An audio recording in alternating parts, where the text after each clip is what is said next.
हमारी जो book reading चल रही है योगानंद की, ये हम आज उसे हम आगे कंटिन्यू करेंगे। और आज हम टॉपिक देख रहे हैं हिमालय की ओर मेरे पलायन की यात्रा। तो कल हमने देखा था, आज हम आगे का कंटिन्यू करेंगे। केवलानंद जी प्राचीन शास्त्रों के सुप्रतिष्ठित पंडित थे। उनके इस अगाध ज्ञान के कारण ही उन्हें शास्त्री महाशय की उपाधि मिली थी। उसके द्वारा ही प्राय संबोधित किए जाते थे। परंतु संस्कृत पंडित ने मेरी प्रगति अनुल्लेखनीय थी। मैं सदा इसी सुयोग की ताक में रहता था कि किस तरह नीरस व्याकरण से जान बचे और योग तथा लाहिड़ी महाशय की चर्चा शुरू हो। मेरे शिक्षक महोदय ने एक दिन लाहिड़ी महाशय के साथ बिताए गए अपने जीवन के बारे में कुछ बताने का अनुग्रह किया। मुझे 10 वर्ष तक लाहिड़ी महाशय के पास रहने का दुर्लभ सौभाग्य प्राप्त हुआ। बनारस में उनका घर मेरा रात्रिकालीन इष्ट तीर्थ स्थान था। नीचे के तल्ले पर सामने वाली छोटी सी बैठक में वे सदा विराजमान रहते थे। लकड़ी की चौकी चौकी पर पद्मासन में बैठे हुए वे अपने शिष्यों से एक माला की भांति अर्ध वृत्ताकार में घिरे रहते थे। उनकी आंखें चमकती हुई तथा ईश्वरीय आनंद से नाचती रहती थी। उनकी सदैव अर्धोन्मिलित रहने वाली आंखें भीतर के दूरदर्शी गोलक में से सदा शाश्वत आनंद के लोक में झांकती रहती थी। वे कदाचित ही अधिक समय के लिए बोलते थे। यदा कदा उनकी दृष्टि किसी ऐसे शिष्य पर केंद्रित हो जाती जिसे सहायता की आवश्यकता होती थी, तब शांतिप्रद वचन उसके मुख से प्रकाश के हिमपात की भांति झरने लगते। गुरुदेव के एक दृष्टिपात मात्र से मेरे अंदर एक अवर्णनीय शांति खिल उठती थी। मैं उनकी सुगंध से भर जाता था, जैसे वह अनंत के किसी किसी पद्य की सुगंध हो। उनके साथ अनेकानेक दिनों तक एक शब्द भी बोले बिना भी रहना एक ऐसा अनुभव था जो मेरे संपूर्ण अस्तित्व को परावर्तित कर देता था। यदि मेरी एकाग्रता में कोई अदृश्य बाधा आ खड़ी होती तो गुरु के चरणों में ध्यान करने बैठ जाता। वहां सबसे सूक्ष्म अवस्थाओं का भी मुझे असहज हो जाता था। ऐसी अनुभूतियां मुझे निरंतर कोटि के गुरुओं के सानिध्य में नहीं होती थी। गुरुदेव ईश्वर के सजीव मंदिर थे, जिनके गुप्त द्वार भक्ति के माध्यम से सभी शिष्यों के लिए खुले रहते थे। लाहिड़ी महाशय के शास्त्रों के पुस्तकीय टीकाकार नहीं थे। वे सहज ही दैवी पुस्तकालय में डुबकी लगा लेते थे। शब्दों का फेन और विचारों की फुहारे उनकी सर्वज्ञता के फव्वारों से फूट पड़ते थे। वेदों में युगों पहले अस्तमान हुए गहन दर्शनों के विज्ञान के रहस्य को खोलने का अद्भुत कौशल्य उन्हें प्राप्त था। प्राचीन शास्त्रों में उल्लिखित चेतना के विविध स्तरों को समझने का अनुरोध करने पर वे मुस्कुराकर स्वीकार कर लेते थे। मैं अभी उन अवस्थाओं में प्रवेश करता हूँ और अपनी अनुभूतियां तुम्हें बताता हूँ। इस प्रकार के उन गुरुओं से बिल्कुल विपरीत थे, जो शास्त्रों को कंठस्थ कर बिना किसी वास्तविक अनुभूति के अपनी कल्पना से ही उनका अर्थ बताते थे। श्लोकों का अर्थ तुम्हें जिस रूप में समझ आए उसी प्रकार उनकी व्याख्या करो। मितभाषी गुरुदेव प्राय आप अपने पास बैठे किसी शिष्य को यह निर्देश देते, मैं तुम्हारे विचारों को पराचित करूंगा ताकि सही अर्थ तुम्हारे मुख से उच्चारित हो। इस प्रकार लाहिड़ी महाशय की अनेक अनुभूतियों को उनके विभिन्न शिष्यों ने विस्तृत भाषणों सहित लिपिबद्ध कर लिया। किसी बात पर आंख बंद कर विश्वास कर लेने की सलाह गुरुवर कभी नहीं देते थे।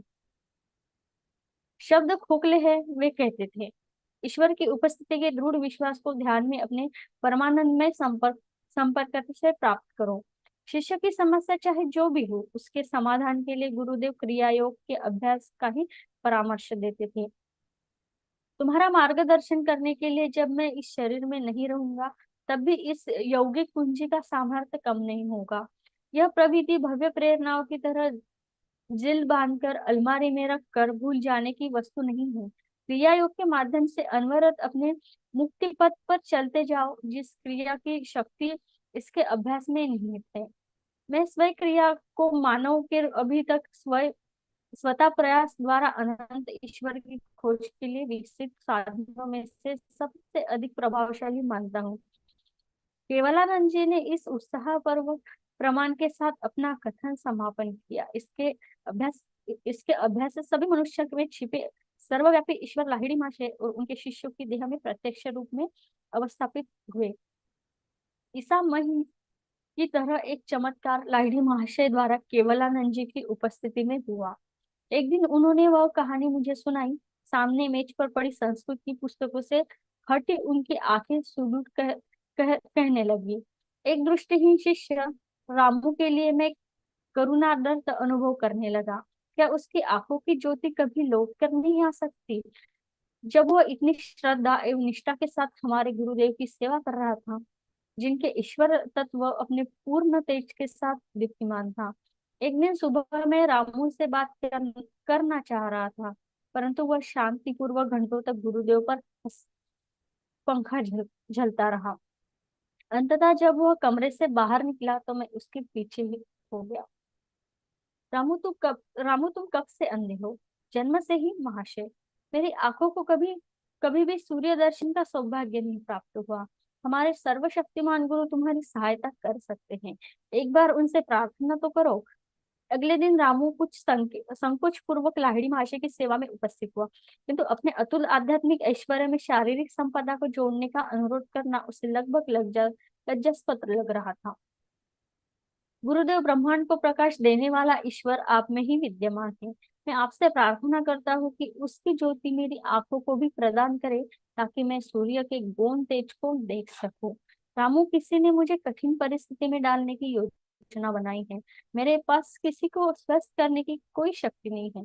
गुरुदेव, आप में विराजमान अनंत ईश्वर निश्चय ही मुझे स्वस्थ कर सकते हैं। यह तो सचमुच अलग बात है। रामू, ईश्वर की कोई सीमा नहीं है। वह जो तारों को चमक देता है और शरीर कोशिकाओं में रहस्यमय प्राण शक्ति संचारित करता है, निश्चय ही वह तुम्हारे नेत्रों को भी ज्योति प्रदान कर सकता है। तत्पश्चात गुरुदेव ने रामू के माथे पर दोनों भुवों के बीच में स्पर्श किया। अपने मन को यहाँ पर केंद्रित रखो और 7 दिनों तक बारंबार राम नाम का जप करो। सूर्य का वैभव तुम्हारे लिए विशेष उषाकाल का दृश्य प्रस्तुत करेगा। और 1 सप्ताह में ठीक ऐसा ही हुआ। रामू ने प्रकृति के सुंदर रूप को प्रथम बार देखा। सर्वज्ञ गुरुदेव ने अपने शिष्य को राम नाम जपने का आदेश दिया, क्योंकि राम ही उसके इष्ट देवता थे। रामू के विश्वास ने भक्ति से जोती हुई जमीन का काम किया, जिसमें गुरुदेव का स्थायी रूप से स्वस्थ कर देने वाला शक्तिमान बीज अंकुरित हो गया। केवलानंद जी ने क्षण भर मौन रहने के बाद गुरु के चरणों में एक श्रद्धा सुमन अर्पित किया। लाहिड़ी महाशय ने जितने भी चमत्कार किए, उन सब में एक बात स्पष्ट रूप से पता चलती थी कि उन्होंने अह तत्व को भी स्वयं को कारण तत्व या कर्ता नहीं मान लिया। सर्वोच्च रोग निवारक शक्ति अर्थात ईश्वर के प्रति संपूर्ण आत्मसमर्पण के कारण गुरुदेव उस शक्ति का में से ही मुक्त रूप से प्रवाहित होना सुलभ बना देते थे।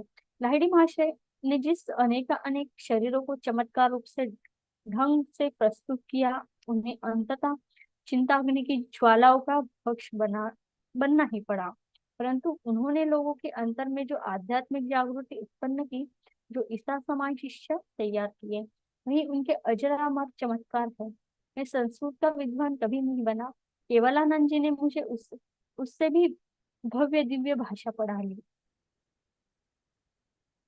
बस आज के लिए इतना ही। सभी का बहुत बहुत धन्यवाद।